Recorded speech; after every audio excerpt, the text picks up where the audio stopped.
변변한 가정사.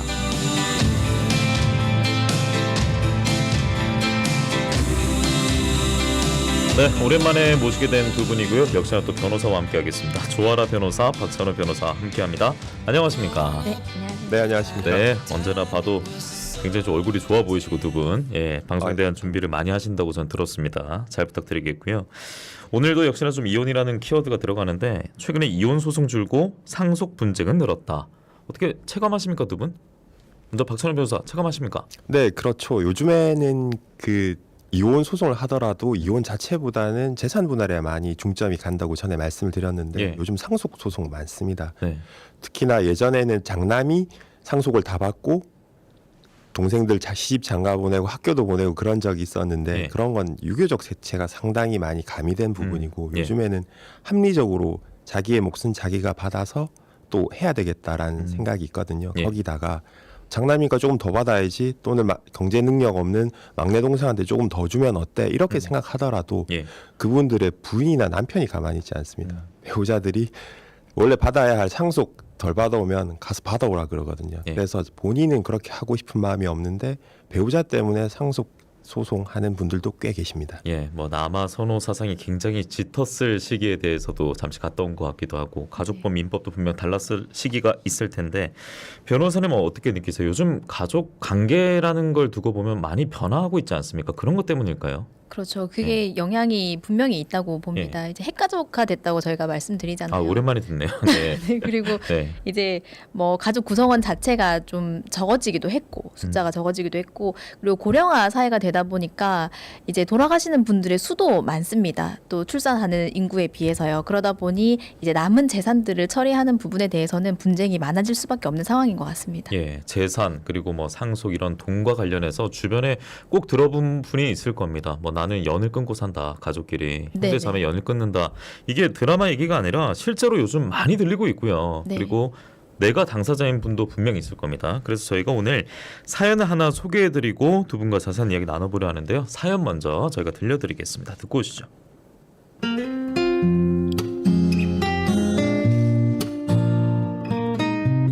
저는 3녀 1남 중 장녀입니다. 이런 호칭 싫지만 저는 노처녀이고요. 동생들은 모두 결혼해 가정을 꾸린 상태입니다. 제 직장 나쁘지 않고 딸린 가족도 없다 보니 부모님 먹을거리 장봐드리고 병원 가는 일까지 부모님 부양을 주로 제가 하고 있는데요. 이런데 불만을 가진 적은 없지만 딱 하나, 부모님이 하나뿐인 아들에게 재산의 70%를 주고 딸 셋에게는 10% 정도씩 주려 한다. 나중에 제사도 아들이 지내줄 게 아니냐 말씀하실 때는 착한 딸 노릇 그만두고 싶어집니다. 정작 올케는 교회 다니느라 제사의 제도 안 지내는 사람이고 남동생은 이미 집값 명목으로 목돈을 받았거든요. 알아보니 유류분 청구 소송이라는 게 있다던데 이러다 진짜 남매 간 소송까지 가게 될까봐 걱정됩니다. 네, 여러분 사연 함께 듣고 오셨습니다. 3녀 1남 중에 장녀의 사연이었는데 아무래도 이제 부모님에게 상속을 받는다면 이 자녀들이 해당이 될 건데 여기서도 총 4명이잖아요. 여기서 뭐 우선순위가 있는 건지 네. 이런 것도 궁금해하는 분들 많을 것 같은데 정리 좀 해주시죠. 네, 뭐 많은 변천사가 있었습니다. 저희 상속분에 대해서는 네네.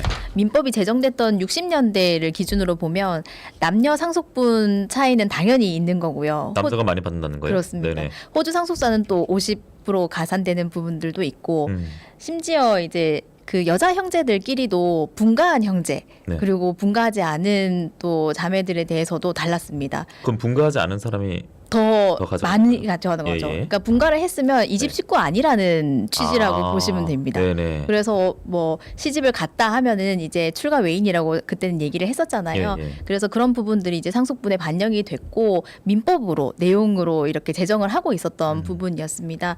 80년대 들어서서 이제 그 남녀 이제 아들 딸 상속분 네네. 차이는 없어졌지만 네네. 그때까지만 해도 여전히 이제 분가한 딸, 분가하지 않은 딸에 대한 상속분의 차이는 있었고요. 예. 90년대 들어와서 현행 체제를 이제 만들었다고 생각하시면 됩니다. 네. 동일하게 이제 남녀 구분 없이 동일한 상속분을 가지고 가게 됐고 배우자도 이제 남편이든 아내든 동일하게 50% 가산되고 이런 부분들이 이제 90년대 들어와서 좀 자리 잡았다고 보시면 될 것 같습니다. 그리고 이제 뭐 호주제 폐지라든지 뭐 상속제 이런 것도 관련지어서 살펴봐야 되는 거 아닙니까? 네, 맞습니다. 예, 예. 그래서 호주에 대한 내용이 이제 없어지다 보니까 네네. 그런 부분들이 상속분 동일하게 가는 데에 예. 좀 반영이 된 것이죠. 그렇군요. 아무래도 예전에 보면은 우리나라의 그 유교 사상이 참 자리를 많이 잡았었던 것 같은데 지금 분명 변하고 있고. 그럼 현재는 상속 뭐 어떻게 된다? 우리가 어떻게 알고 있으면 될까요? 네, 지금은 자녀분들끼리는 다 균분이라고 생각하시면 돼요. 균등하게 네, 가져간다. 같은 몫을 가져간다고 예. 생각하시면 돼요. 남녀 상관없고요. 미성년, 성년 상관없고요. 그 중에 사례 같은 경우는 뭐 자녀가 4명이라고 하는데 이 중에 양자가 있어도 다 똑같습니다. 뭐 친자나 양자나 상속분은 같아요. 같이 가져가는 것이고요. 예. 또 자녀 중에 해외 그 이민 가시는 분 있잖아요. 네네네. 그런 경우는 상속에서 빼야 되는 거 아니냐 이렇게 생각하시는 분도 있는데 국적이 달라져도 상속은 받습니다. 그렇군요. 거기다가 또 요즘에는 반려동물 많이 키우시잖아요. 예예. 명절 때도 찾아오지 않는 자식보다 같이 사는 반려동물이 더 나으니까 네네. 자식보다 더 나은 반려동물한테 상속하면 어떻느냐 이렇게 말씀하시는 분도 있거든요. 이거 신선한데요. 예. 어떻게 네. 됩니까? 결론적으로 말씀드리면 반려동물한테는 상속이 안 되고요. 상속은 사람만 받을 수 있습니다. 사람이면 다 받을 수 있군요. 네, 자녀면. 네, 그렇습니다. 예. 자, 그런데 앞서 그 사연 보니까 부모님 생각대로면 이제 아들 70 주고 3명의 딸이 이제 각각 남은 10을 상속받는다. 그러면 균분을 해야 된다 했잖아요. 그럼 딸들이 당연히 문제 제기할 수 있겠네요.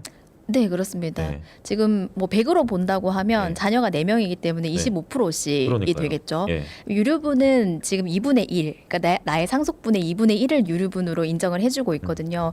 그렇게 단순 계산만 해도 12.5%가 나오지 않습니까? 그러면 12.5%가 보장되지 않는 비율은 유류분이 침해된 거라고 보시면 되는데 예. 사연을 또 제가 아까 듣다가 보니까 뭐 아들 집값 마련에 목돈을 준 적도 있다 해서 그렇죠. 증여를 한 부분도 있는 것 같거든요.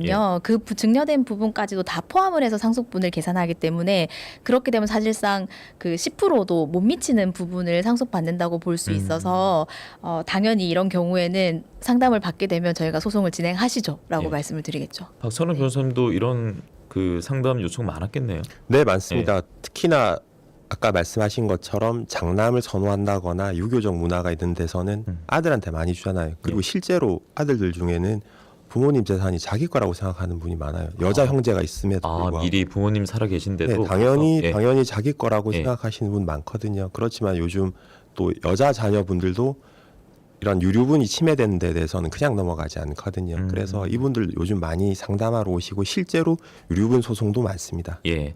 그런데 저희가 이제 사연을 들어봤을 때 그냥 우리 뭐 인간적으로 옆에 사람이 이런 일 겪었다 생각하고 본다면 그 사연의 주인공이 결혼도 안 했고 자녀도 없다고 합니다. 그런데 딸린 가족이 또 많은 그 식구가 있을 수 있지 않습니까? 여기다가 뭐 딸린 식구도 많고 그리고 살림도 넉넉하지도 않고 이러면은 부모 입장에서 얘는 좀 많이 힘드니까 내가 좀 더 줘야겠다 그런 의미였다라고 하면은 통하는 겁니까? 가능한 거예요? 사실 그렇지는 않습니다. 사실 이게 이제 돌아가신 분의 의사와 관련 없이 네네. 유류분을 보장해 주는 거기 때문에 상속인들의 경제적 상황이나 이런 부분들은 사실 고려가 되는 건 아니고요. 예. 다만 이제 생전에 이제 손자들이 많다 하면은 네. 조금씩 용돈도 더 줄 수 있고 한 부분이고 이 사연처럼 뭐 그럼 집을 마련하는데 더 어려울 거니까 목돈을 준다 이런 부분들까지도 사실 나중에 상속분을 계산할 때도 다 반영이 되고 있습니다. 예. 실시간 채팅으로 이 법은 뭐 안 바뀝니까? 라는 글도 있고 제사도 나이 많은 사람 손으로 지내야 한다고 하는데 점점점 남겨주고 계십니다. 자, 그러면 딸들이 차별하지 마라. 이렇게 균등하게 받아야 된다고 하는데 나 제대로 받고 싶다라고 부모님한테 이제 미리 얘기를 했어요. 그런데 부모님이 야, 너 이렇게 나오면 한 푼도 못 주겠다. 내가 화가 나서 못 주겠다. 우리 아들한테 다 주겠다. 이렇게 살아생전에 유언을 많이 남겼어요. 그렇게 되면요. 동일합니다. 그렇게 동일해요? 된다 하더라도 사실상 따님들 입장에서는 유류분 청구 소송을 나중에 할 수 있는 거죠. 이게 사실은 유언과 관련돼서 예. 재밌는 얘기가 예. 유언 자체가 가능한 것하고 예. 또 유류분하고는 또 별개거든요. 어떤 얘기예요? 그러니까 유언은 할 수가 있어요. 그렇지만 유언 내용대로 그게 끝까지 가느냐하고는 좀 별개거든요. 만약에 유언 내용이 예. 유언으로 성립했다고 하더라도 예. 유언 내용이 유류분을 침해하면 유류분 청구를 할 수 있다는 것이죠. 그러면 아들에게 유언으로 나 다 줄게 했는데 유류분 그 침해하는 거잖아요. 넘어서는 그렇죠. 거잖아요. 네. 그러면 아들 외의 사람은 다 뭐 소송 걸 수 있다 이 말씀인 거예요? 그렇죠. 네, 그렇습니다. 그럼 유언의 필요가 없을 수도 있겠네요.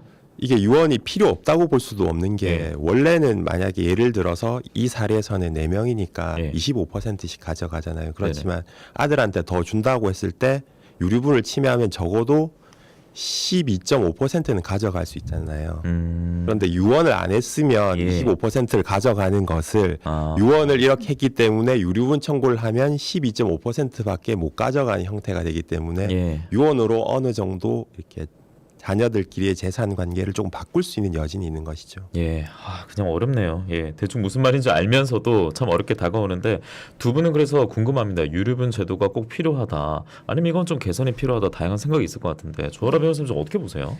그 유류분 입법이 왜 됐는지를 생각해 보면 과거에 이제 남아선호 사상, 뭐 장손, 장남 이런 부분들 중요하게 생각했지 않습니까? 예. 그러다 보니까 이제 여자 형제들은 생존을 위협받는 경우들이 많이 있었습니다. 그런 부분들 고려해서 만들어진 게 유류분이었거든요, 제도가.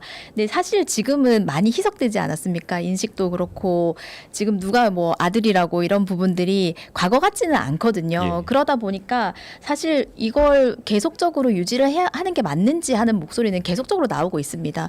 그리고 재산권을 내가 행사하겠다. 내가 내 돈 주는데 그렇죠. 예. 내가 살아서 만든 재산인데 내가 어떻게 처분을 하든지 간에 왜 이걸 법에서 관여를 하느냐 하는 네네. 목소리도 좀 커지고 있는 것이거든요. 예. 실제로 맞는 거죠. 어떻게 보면은 그 생존권에 대한 필요성이 좀 줄어들다 보니까 처분 재산권 그 행사에 대한 중요성이 좀 강조되고 있는 부분이라고 보시면 될 것 같고요. 예. 그리고 기여도나 이런 부분들도 법적으로는 있긴 하지만 사실 부모님의 재산을 어떻게 만들었는지, 어느 자식이 또 사실 기여를 많이 했는지 도움을 줬는지 이런 거는 집집마다 가정마다 다 다른 거거든요. 그렇죠. 예. 그래서 부모가 어떻게 내가 그 이제 하겠다 하는 부분에 대해서 아니다, 못한다, 유류분이라는 걸 통해서 반드시 가족들에게 균분하게 나눠줘야 된다 하는 부분들이 좀 이제 폐지의 목소리를 높이고 있는 것 같습니다. 그렇군요.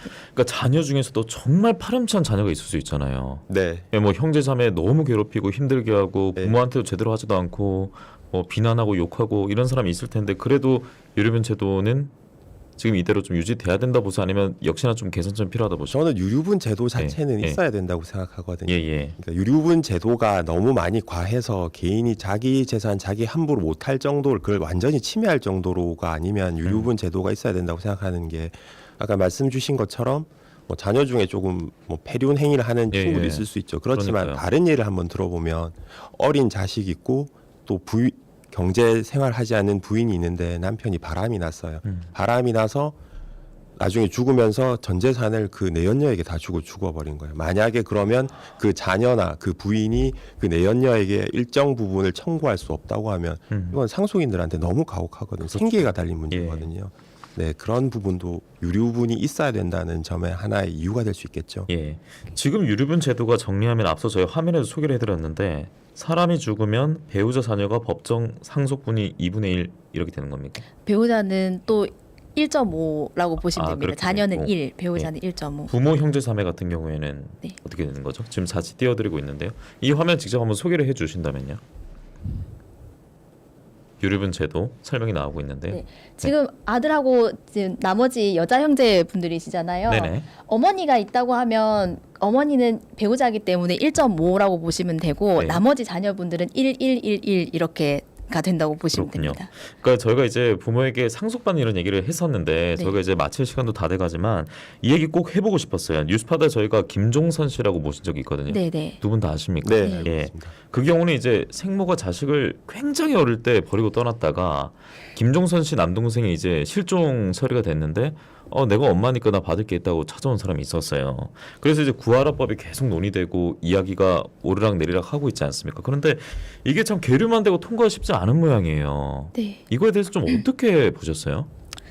사실 뭐 네. 부양의 의무는 져버리면서 이제 유산에 대한 권리를 주장하는 부모에 대해서 어떻게 사회가 따뜻한 시선을 보낼 수가 있겠습니까? 그러니까 예. 이게 가장 문제가 되는 것이 이제 부양의 의무를 저버린 자의 그 상속권을 박탈시키는 건데 부양의 의무를 무엇으로 봐야 되는지에 대한 논의가 예. 정리가 안 되어 있다고 봐야 되는 거죠. 그래서 부양의 의무를 어디까지 했을 때 부양을 한 건지 박탈시키는 거는 어느 정도 됐을 때는 박탈을 시켜야 되는 이게 건지 너무 주관적일 것 같은데요. 그렇죠. 예. 그래서 너무 논쟁의 여지가 예. 많아진다는 거죠. 그리고 법정으로 이 사건이 가지고 와질 케이스가 너무 많아지는 것을 우려하는 목소리가 크고요. 그리고 말씀하신 그 통영의 김종선 씨 사건 같은 예. 경우는 명확하지 않습니까? 54년간 이제 아들을 찾아보지 않고 네. 했던 부분들이 너무 명확한 사안이고 그러나 모든 사안이 그렇지는 않거든요. 그러다 보니까 이걸 입법화해서 부양의 의무라는 것에 대해서 판단을 하는 것이 좀 어렵지 않나 싶습니다. 박찬호 변호사님도 어떻게 이 구하라법 그리고 김종선 씨 이야기를 들으셨고 보셨는지 들으면서 저희가 마무리해야 될 것 같습니다. 네, 상속이라는 게 잘해서 상속받고 못하면 상속 안 하고 이런 건 아니거든요. 가족관계, 특정한 가족관계 내에 포함되어 있기 때문에 그 예. 관계에서 당연히 받는 게 상속인데 아까 조 변호사님께서 말씀하셨다시피 어느 정도 부양하면 상속권 있고 어느 정도 부양 못하면 상속권 없다 이렇게 하는 것도 사실은 법적으로는 상당히 모호한 개념이라서 그걸 쉽사리 입법으로 하기에는 조금 문제가 있지 않느냐, 조금 더 논의가 필요하지 않느냐라는 생각은 합니다. 예, 오늘 뭐 상속에 대해서 얘기를 해봤는데 역시나 이 뭐 범위나 기준 자체가 오락가락하고 어렵기도 하고 그런 대목이 많은데 요즘 날씨도 참 그렇더라고요. 이거 장마 말고 장마 개념이 아니라 뭐 우기라고 표현해야 된다 이런 말도 오락가락하고 있고 저희가 뭐 정치적으로도 그리고 여러 세계 이슈로도 복잡하고 어수선한 형국인데 뉴스파다 저희가 뭐 다양한 사안 열심히 좀 파보도록 하겠고요. 박찬호 변호사와 조아라 변호사와 함께 오늘 화요일 뉴스파다 마무리를 해야겠습니다. 내일 또 비가 내릴 예정입니다. 우리 지역 곳곳에 앞서 호우주의보가 발령이 됐거든요. 또 강풍주의보도 확대 발효되기도 했습니다. 오늘 밤까지 아주 강한 비가 온다고 그러고 말씀드렸던 대로 비가 오락가락 내일도 분명 올 수 있습니다. 우산 꼭 챙기시고 비 피해 없도록 유의해 주시길 부탁드리겠습니다. 뉴스파다 오늘도 내일도 열심히 저희는 파도록 하겠습니다. 6시 10분에 언제나 내일도 인사드리겠습니다. 함께해 주신 여러분 고맙습니다. 안녕히 계십시오. 고맙습니다.